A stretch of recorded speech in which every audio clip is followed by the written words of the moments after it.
Oh, happy spring. Hi. Let's review like a very Halloweeny thing, because that makes sense. Ye. A peculiar lumen. A peculiar lumen. I don't think it's peculiar. That's just sad. Yeah, I tried. Need to take a class on like the garnishing of drinks. So yeah, we looked for a peculiar cocktail to go with our book that we are discussing this week, Mrs. Peregrine's Home for Peculiar Children by Ransom Riggs. And, oh, Nella went and found one with vinegar. Ye. A vinegar gin martini. Ye. So it includes Earl Grey tea, honey. Balsamic vinegar. Your really fancy stuff that's quite expensive. I got that for Christmas, like 2 years ago. So I think that might, turn the tide towards us. A little splash of lemon, and, yeah, this could be like those pickleback things. Maybe this could work. I think it could. Okay, it works. Hey, it works. I think this would not work without the ancient balsamic. Yeah, this is.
A whole new world of possibilities just opened up before my eye. Yeah, this is like, just like in the book. This is like the book. It's peculiar, but it works. So we retrying to, from here on out, Siskel and Ebert this thing to, oh, we done to discuss it before. So whatever our guns are, we gonna stick to them. And then maybe hugging and crying will happen, maybe screaming and fighting. Who knows? But before we get started on Peregrine, we are going to announce our next one based on your suggestions. We asked for an adult one with minimal to no romance, so we went with, oh, this is not library copy. Shades of Grey by Jasper Fayford. I am pretty sure that's just Ford. This one seems to be an adult dystopian novel, so I think that all be quite interesting to contrast with the wide world of ya dystopia. So thanks for that. Um,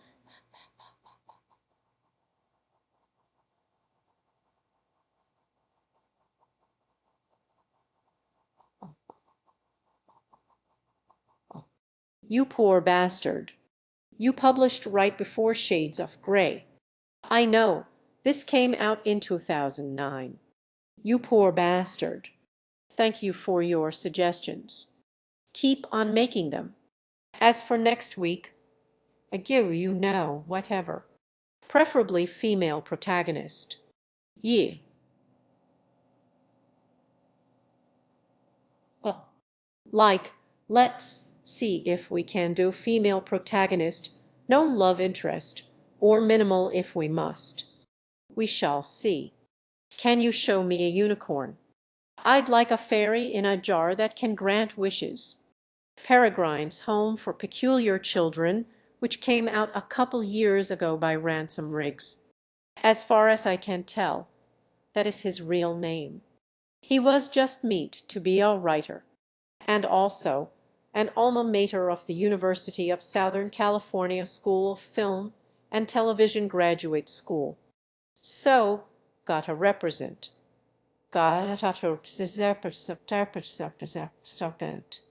One of yours.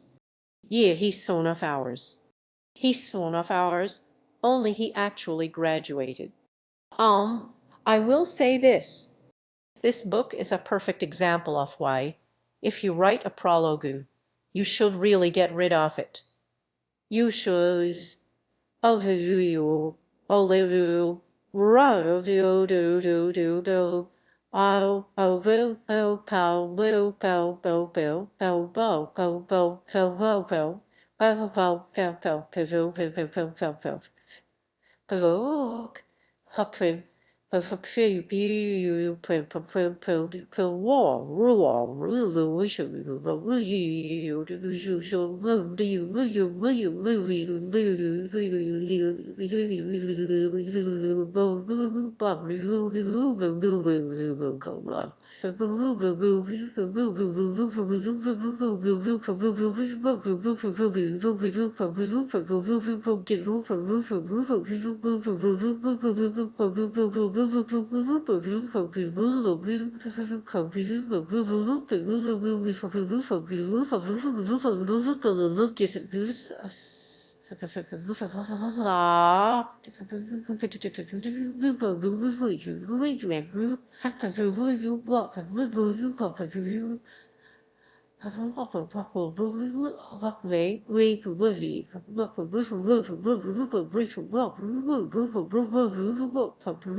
yeah, like, write it for your own pleasure, but when you actually go to publish it, you can just really get rid of it.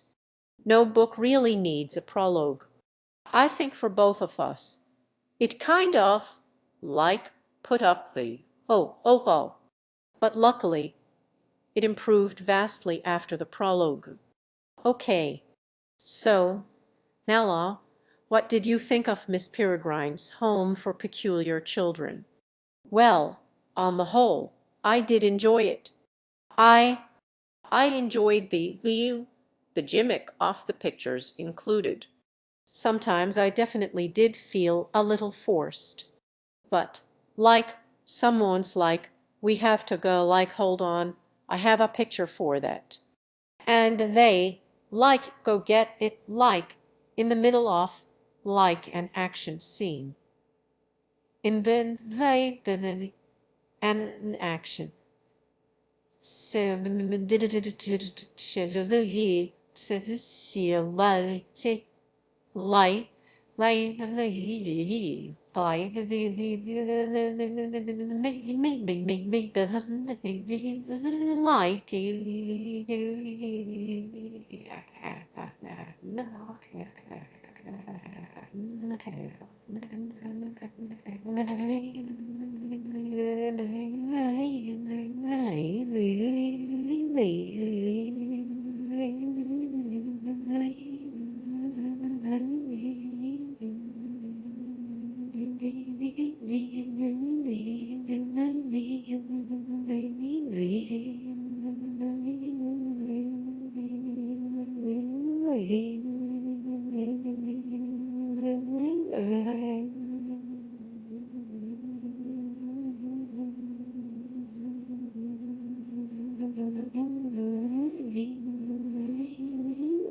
Like, it happened several times.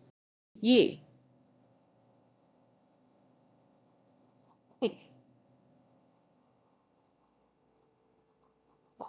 So, like in case you haven't read it, and we want to spoil it too much, the big gimmick of this book is that there are pictures in it. And the pictures are pictures that he found from actual collections.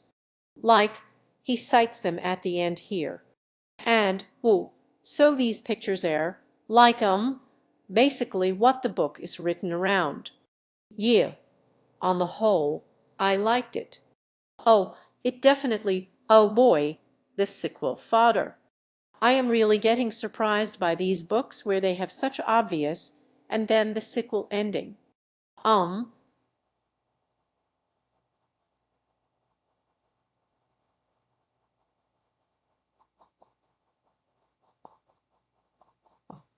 And then we went off for more adventures. Yeah. It took me a little bit to get really into it and start liking where it was going, because the main character, when I was taking notes as I was going, in the first 4% of the book, all my notes consisted of, oh me God, I hated this protagonist. Yet a dick. Do you even understand what real tale is? Like, he's so very sheltered, and he's a privileged white boy. But I think that works, like, because he's a privileged white boy. It ends up working, yeah. But in the very beginning, I just really wanted to put it down because he was just like, because really the very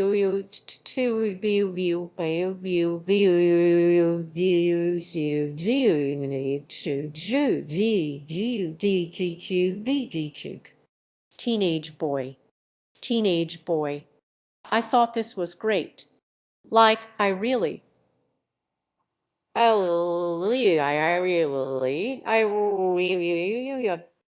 thought it was great, except for the gimmick. I mean, I thought this was like a great, like, writing prompt. I thought, right, this way to try, like, okay,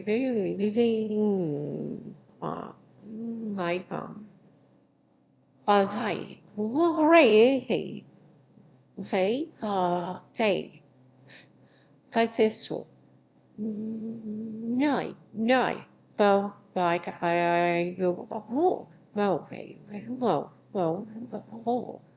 like you could,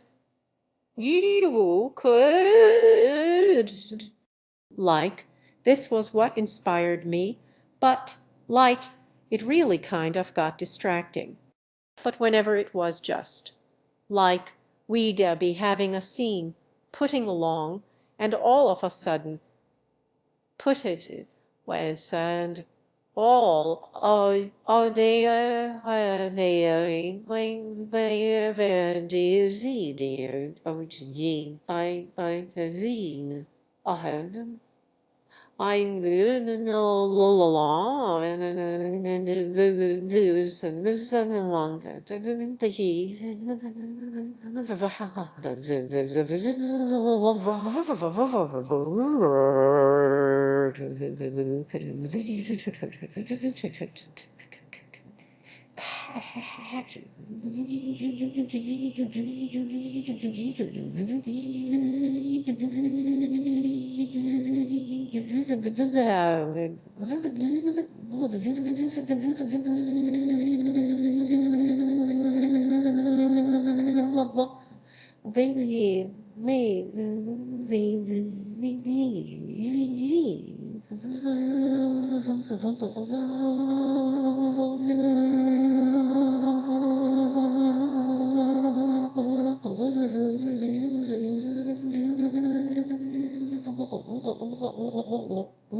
Someone has to go get a picture to refer to.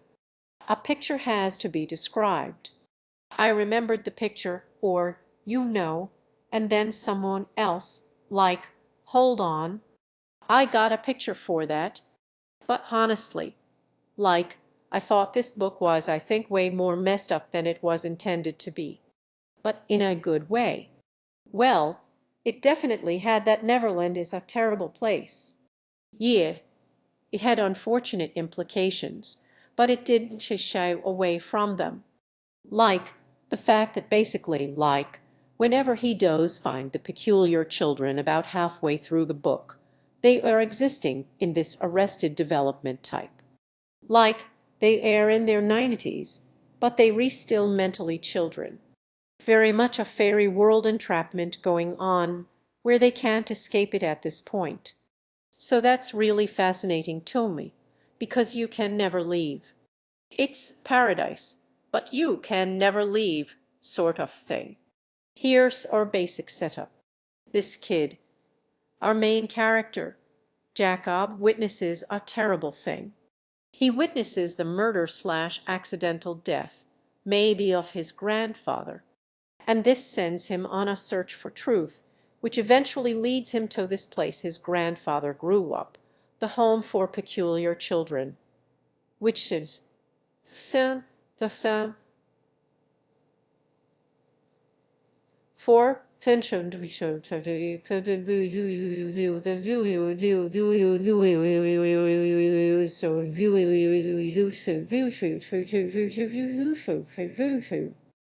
basically, the first few chapters are this character dealing with literal like he's in therapy.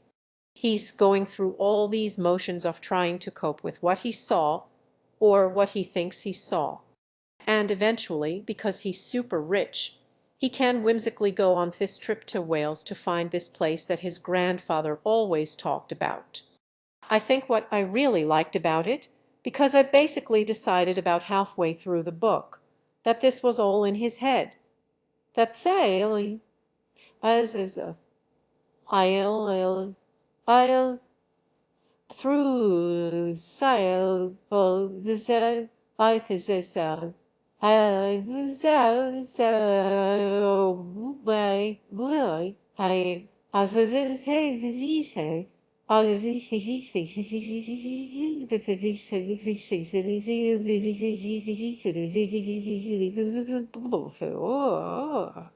which is completely up to, because it kind of had this Pan's Labyrinth, the feeling of this is a coping mechanism. This story he is concocting is a coping mechanism for this real-life horrible thing, because of the things that his father eventually revealed to him about his grandfather. Maybe his grandfather wasn't such a perfect guy. Maybe he did things to the family that weren't so great. And maybe you put him on a pedestal. And I really related to that, because I think that is part of growing up, is realizing that your parents and grandparents aren't like these perfect, infallible beings. They are, Personally, my grandfather, getting into sad, frowny time territory. When me grandmother died, There was all this bitterness in the family, and I basically found out that me grandfather, before I was born, was not a stand-up person. He was actually kind of a bad guy. And I basically decided to unperson him. And for the last 7 years of his life, I didn't to speak to him. I was just like, gone. And I think that's interesting. Whenever he finds out these things about his grandfather, and you can read it either as his grandfather was totally innocent, or he comes up with this really elaborate story to frame the innocence of his grandfather. And I feel like you could read it to where it really goes either way, because of the way he sort of demonizes, like his parents not believing him, and like the mental health system doesn't believe him, and nobody believes Zizzy, and I'm special. Well, Tom, it's also Tom. I mean, that theory to me works just because he's so quick to feel like he has nothing left for him back in the real world. Ye. As teenagers want to do. Like, no, I can't possibly go back. There's nothing for me. Ye. Like, oh, 16. No, I want to run away and live in Neverland forever. Mom. Maybe. Maybe that makes it illusional. It's all in his head. It makes that thing work even better. Because he is older. And it is. Like, ye. It's not just like a kid's imagination. Like, no, you are mentally unbalanced. Ye, like he cray. Or maybe not. Maybe it's all real. But I feel like it's just based purely on, like, the way that the things that are answered, like these uncomfortable truths about reality that we as adults all have to come to terms with sooner or later. Ye. This protagonist kind of looks at them and goes, nope, kill your children. I am special. I don't know. I read it as that the world he uncovers is real. Mom. I took it for face value, which still ended up metaphor for real life. Like hologast. God, the hologast. The hologast. The hologast is terrible. Not the hologast. Why did you use that word? Don't make puns about the Holocaust. It's like, if Holocaust is actually in your book, maybe lay off the Holocaust puns. Just a little bit. I don't even know if you were realizing you were making a pun about a Holocaust, but it's really important. I think we probably did. At least it's a play on words. Whatever. No. Someone had to bring it. No, I'm sure it was intentional. Okay. The only real, because I really like the characters. I like the way that I like the quirky children. They were all really interesting. Really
They weren't like typical boring child characters. Yeah, they had a purpose. The only thing that really bugged me was like the end kind of went way too fast, and it was kind of honestly dragged. And also, the villain and his like, it's really hard. I speak from experience. When you have a point of view character, and your audience needs to know the villain's motivation, it is really hard to not go into, "You got me monologuing, you sly dog." But, oh me God. Again, God damned it. He got him monologue quick. Let's pull the caper while he's monologuing. I was actually going through it like there, savor slow burn to the sudden ending explosion. Well, it is very like nothing, nothing, nothing, nothing, nothing, nothing.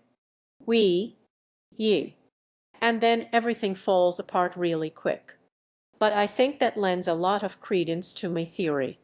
Like, when you find out the bad guy and what his motivations are, you know it's like, yeah, I was totally right. I was totally right about this all being in his head. And he's insane. Insane. He's insane. Insane. And then the end is like he's dead. Or something. Or he's like, or it's gonna like. But anyway, I think you know, this would make a great like, this could, if Tim Burton does end up making this could be like a return to form for him because it's so perfect. You know, it would make a great stop motion. Like, I could see something in the vein of Paranorman, you know, or Coraline. Like, that was me 2 points. That was me biggest comparison reading it. It felt very Coraline. And I know some people had problems with that, this idea that like sort of monsters is a metaphor for nazis. But then there are nazis, and it takes place basically during World War II, sort of. Ye. So, you were getting it on both ends pretty much. Ye. But I thought that worked. I really liked that. Especially when you take into consideration that this might completely be all in his head and goal. You know, when the nazis come in, or the monster nazis. And then Dumbledore fought Grindelwald. And I like that Dumbledore was like a chick, too. I thought that was great. I was like, our awesome Dumbledore character is a woman. You never see that. I know. Ye like, I like Miss Peregrine. I thought she was a little too, like, I'm keeping secrets for your own good. I thought Dumbledore was McGonagall. Yeah, it's like Dumbledore, which everyone can get behind. Yeah, yeah. Oh, yeah. And I thought it worked.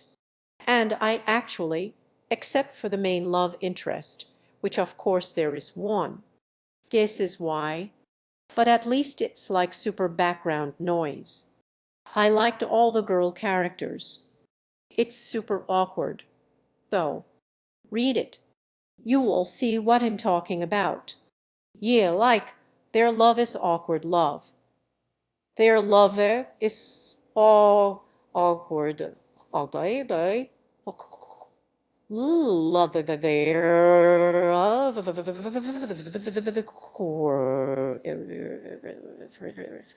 I mean, I dug it because I liked that at least it brings up the awkward, and I was like, you know, like it's a really awkward Bonner you got there. I don't know how I feel about this. This is a from Bonner. I liked Bronwyn too. She was so great. Okay, so anyway, I wholeheartedly recommend this. I thought it was great. This is one of my favorite books we read.